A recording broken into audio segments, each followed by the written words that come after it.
Hello, I'm Gil Zilkha. Welcome back to my channel, Essential Classical Music, where we look at the best recordings of the classical music repertoire. This video is taken out of my larger video on best choral recordings. I hope you enjoy it. Now we come to Wolfgang Amadeus Mozart, and another one of the indelible choral classics, the Requiem. This is one that I've always thought is one that a lot of people who are not even classical fans appreciate this work. And yeah, a lot of that might be because of the movie Amadeus, where it's featured so much at the end. But I think it's the work itself. The dramatic impact of it, the depth of the writing, it's just so musically inspired that it's one that I tend to readily recommend to people who are just curious about classical music. Of course, the story around it, you can't get away from that, that he died while writing it. It was completed by his student, Franz Süssmayr. And there's a lot of debate as to whether it was an adequate completion or others have done it better. I'll be honest, for me, I've always been fine with the Süssmayr until something comes along that's more, kind of mind-blowing, I guess, in terms of Mozart's intention. I tend to kind of stick with that one. Now, Süssmayr completed it so that Costanza could submit it to Count Wälzig. He was the person who, as far as we know, was the one who actually was wanting the Requiem from Mozart so that he could have it performed at the anniversary of his wife's death and then pass it on as his own piece. And he was paying handsomely for it. So the story at the end of Amadeus, there's some truth in that, even if it wasn't Salieri that was doing that. Mozart probably was under a lot of pressure. He died 2 months before the Requiem was due to be performed, and we'll never know. It'll always be a subject of speculation. But you have to admit that the pressure he must have been under, the outpouring of emotion that's so palpable in the work itself. The fact that he died while writing it, it's hard to ignore that as something that was, just simply coincidental. But it is a magnificent work, a powerful work, and one that I think kind of points a little bit towards Romanticism in its dramatic impact. My top choice for this one is one of those versions that I think goes between the older Romantic style and the newer period style, and that's Sir Neville Mariner. This is his second recording with the Academy of St. Martin the Fields Orchestra and Chorus from 1990. Recorded very well. And he did a beautiful version in the 70s as well. I think this one has a little bit more punch and energy in the faster parts, particularly the faster fugues.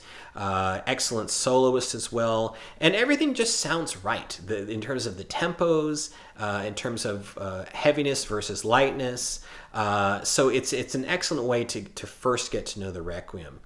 My next recommendation is one very different, more in the older Romantic tradition, from Karl Böhm.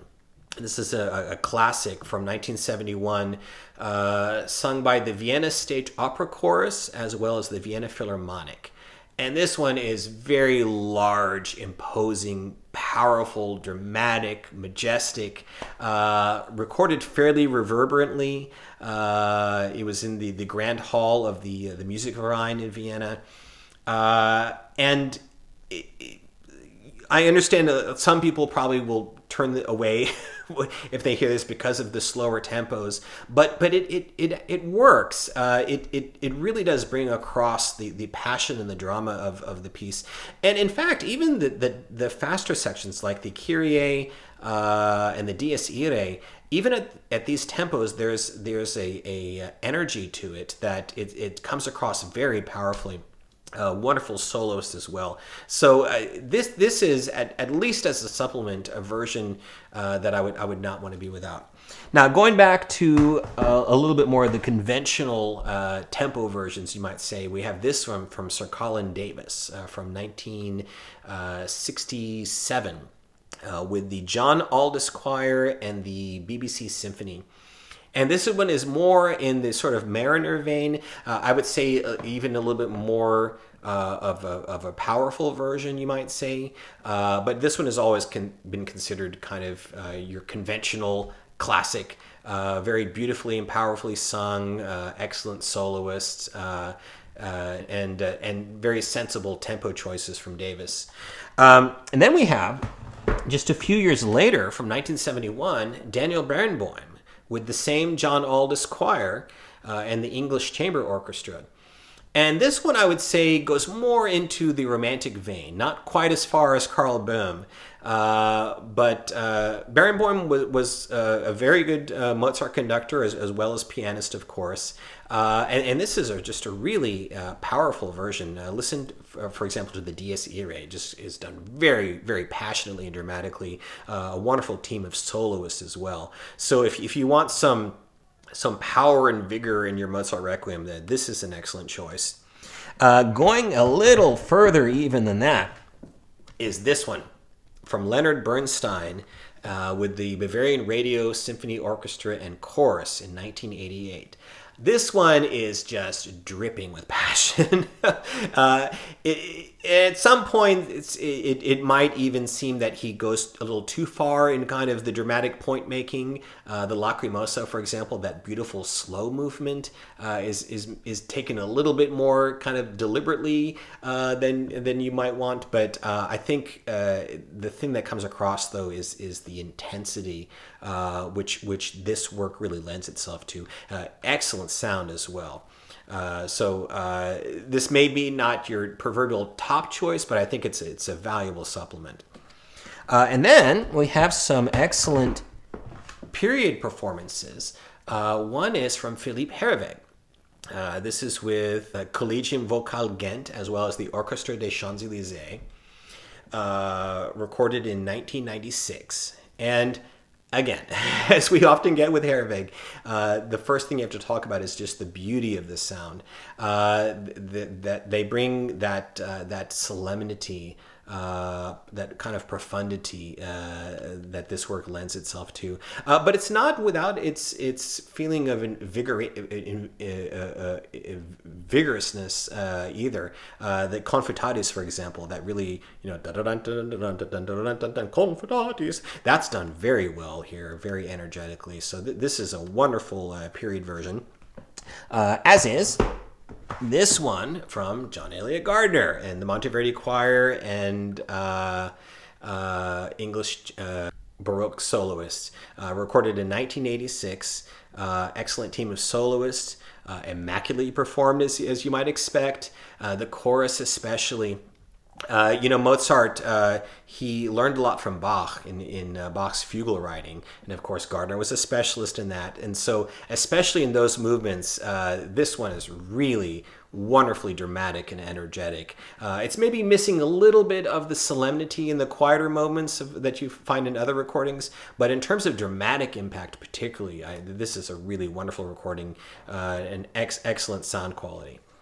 Now, going to some older versions, I want to mention this one. This is a live recording from 1955, and it's one of those echt German recordings, conducted by Oen Yokim with the Vienna State Opera Chorus and the Vienna Symphony.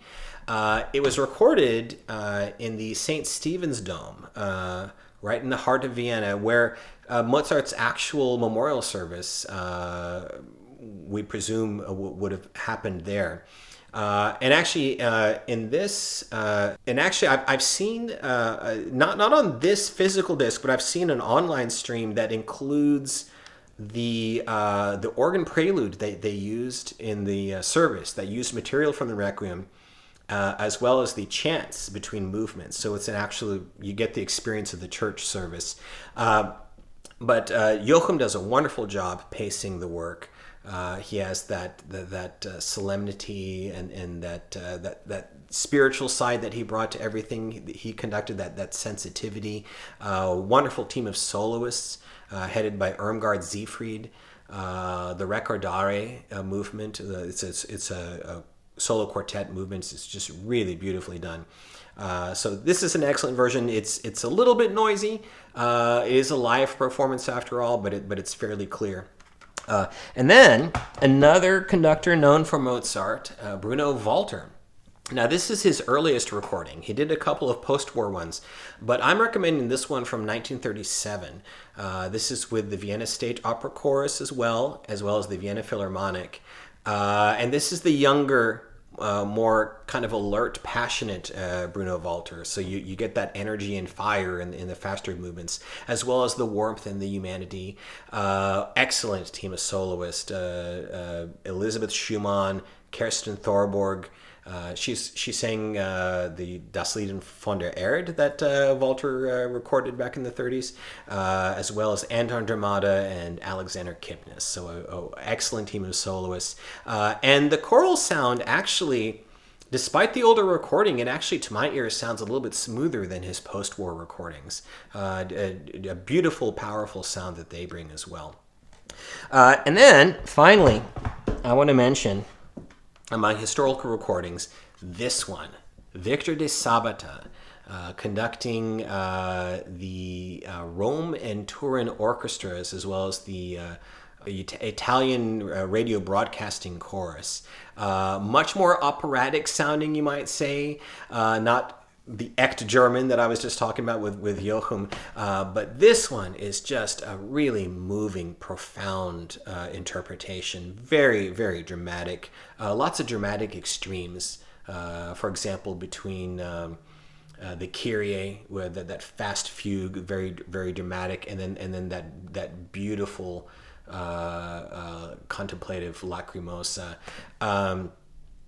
Victor de Sabata was one of the great 20th century conductors, of whom unfortunately we have too little on record. But he was a master at dramatic pacing, and this, even if with the dim sound and the muddy chorus and the sort of romantic interpretation, if you love the Mozart Requiem, I think you should at least sample this, because it's a really moving, impactful performance. Thanks for watching. I wish you all a great day and happy listening.